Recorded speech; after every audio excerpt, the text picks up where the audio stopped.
And it has, it's a game changer in weaponry, this technology. But I think we have to remember that at the moment this is not sort of remote in the sense that there is no human being involved in decision making with these weapons, with this technology. They're all controlled. We're told it's highly trained operators bound in the same manner, the same regulation, the same legislation as manned combat aircraft. And I think that's an important point to remember, that this is not something which just makes its own decisions and off it goes, yet anyway, that it's human beings involved, human beings who make the decisions, human beings who decide whether this is reconnaissance, whether it's used for humanitarian purposes, to assess flood damage, to assess refugee situations, or whether this is technology which is going to be armed and be a weapon of delivery. And that certainly the platforms that now exist, we're told, are capable of achieving a sort of complete set, as it were, described as the entire find, fix, track, target, engage, and assess kill chain. The whole system. And the indications are that, parallels with sort of ordinary aircraft, as it were, will not end there. That it's only the first generation of robotic systems in armed situations. And again, what study that was done for the European Parliament on this technology has said is that current systems are not comparable to upcoming technology. Unmanned systems, handheld, small drones, size of birds, able to deploy poison with very fast deployment times, systems that can autonomously identify and carry out an attack on suspected militants. And that this, is now sort of out there. It's beginning to turn up even, in crime fiction. Patricia Cornwell, it's something which, at one point you would have thought was science fiction. And certainly people see the trend as irreversible. And that it is, as I say, a potential game changer. That, the use is is sort of increasingly global.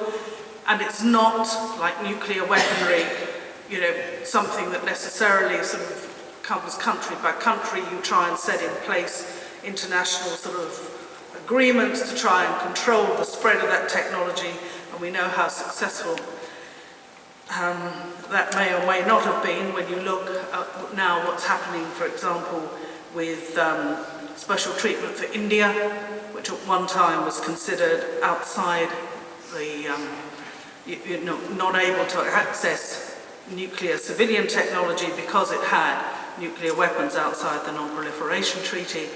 That's now been overturned because, after all, it's likely to be a big trading partner, and that the sanctions against Pakistan are weakening all the time.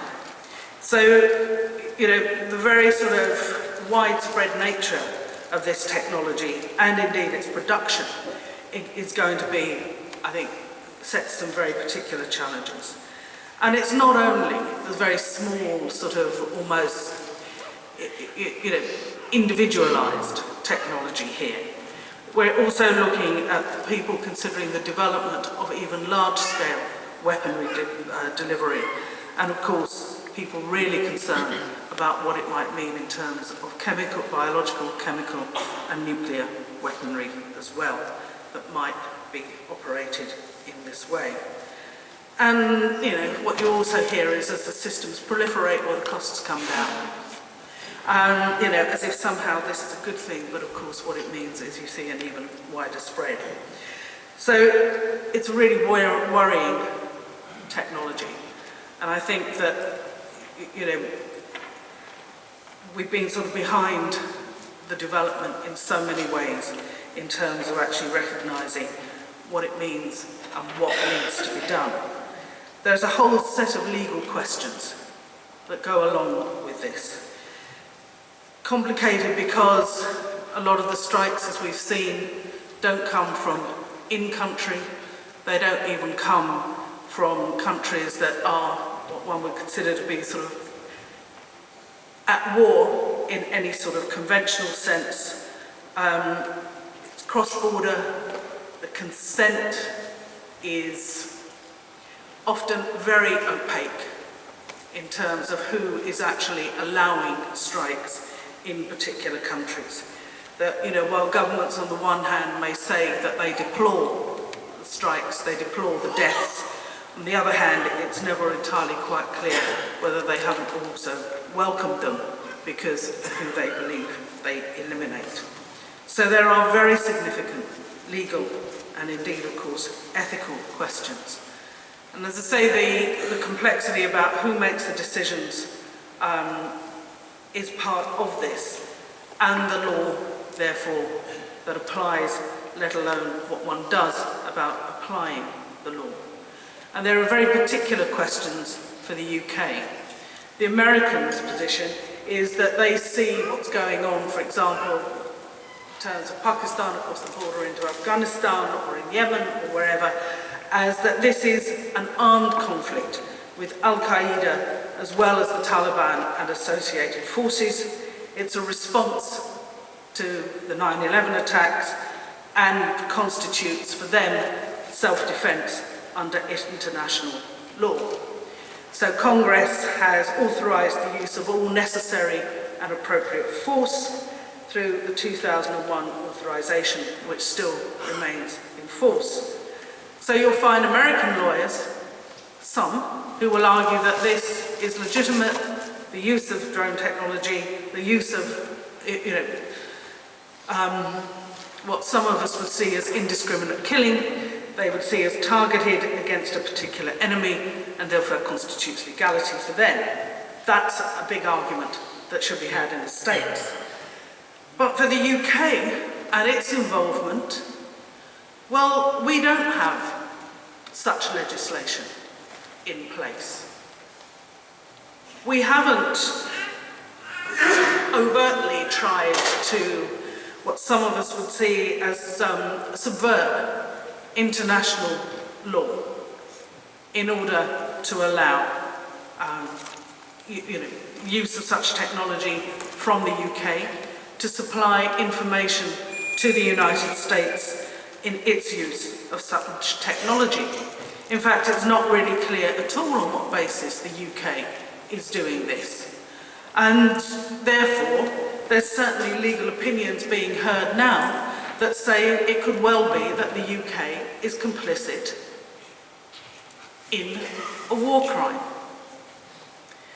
And that those who are involved in making the decisions, in actually operating these systems, in actually delivering weapons into various countries, are complicit in a war crime. And of course, we're subject to the International Criminal Court in a way in which the United States is not subject.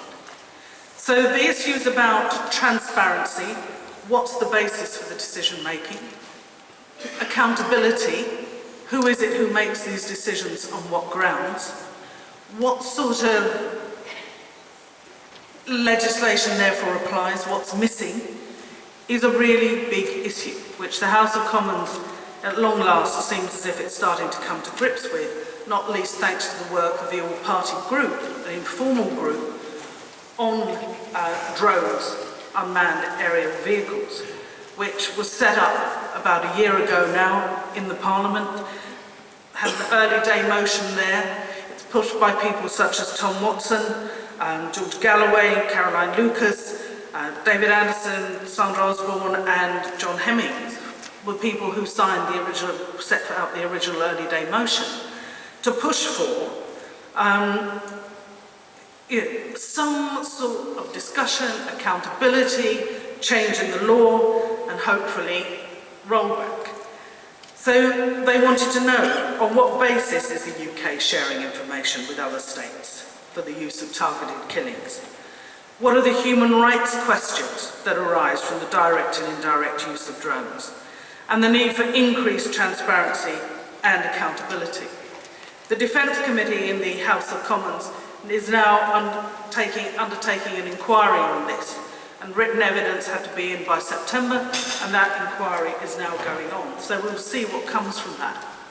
At the European level, we are also moving there, that certainly there's been research carried out, that's undergoing in their research programmes, that a number of governments are very happy with that. They see that as a way of actually promoting the European defence industry, as if it needed promoting, and rather than, using the money, as was said earlier, for much better causes. And again, we've got something coming up in the next few weeks. We had a hearing back earlier in the year from our subcommittees on human rights and defence and security, with looking at what are some of the issues. We've got a hearing again in the Parliament next week, my colleague Barbara Lochbihler is holding, and we just heard that we've now managed to get what we call a resolution that will come to the Parliament either in December or January, coming from the different political groups via the Foreign Affairs Committee, saying to Council what Parliament's opinion is on this. And I would hope that that is going to be the strongest resolution possible, that will actually talk about the need for transparency, accountability, hopefully a diversion of the monies to actually do something more useful, but also to look at what should we be doing in terms of promoting international legislation in order to actually put some limits on this, to really try and ensure that the humanitarian side of unmanned technology can be used, but that we're not developing it, as we were hearing, as a sort of somehow a hands-off way of murdering more and more people, so that we don't see body bags coming back here and we avoid seeing them altogether elsewhere in the world. Thank you.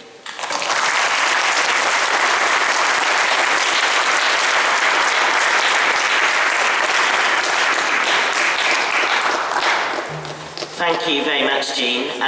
We're a bit short on time, but what I'm going to do is take a round of, say, 5 questions, then come back to the panel, and then if we have time, I'll do another round after that. Just a couple of quick announcements first.